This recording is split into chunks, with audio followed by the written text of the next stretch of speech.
was 15 years old, my mum was diagnosed with cancer. She died in my arms only 2 or 3 months after her diagnosis.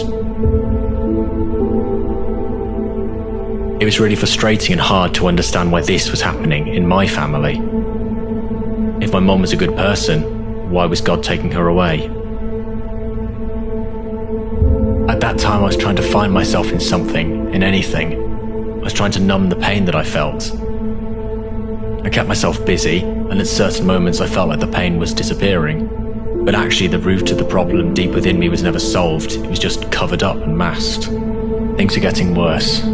It was like this very cold, unpleasant feeling that I was constantly trying to avoid and run away from. I wanted something warm. I wanted reassurance that tomorrow was going to be better and that I would somehow find my way out of this dark situation. I realized that this world doesn't have an answer.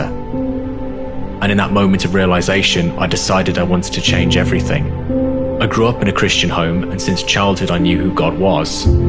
But after what happened to me and my mum, after she died in my arms, I realized that I didn't know the first thing about God, whether he even existed. In that dark time, I came to him in a panic. I wanted to understand, and if the answer was in God, I wanted to know exactly what that answer was. I started to understand that I needed a personal and intimate relationship with him. I wanted to experience it, to be able to comprehend it. And now that I've experienced that warmth from God and fatherly love that only he can give, and he said, "Everything will be okay. I will always be with you."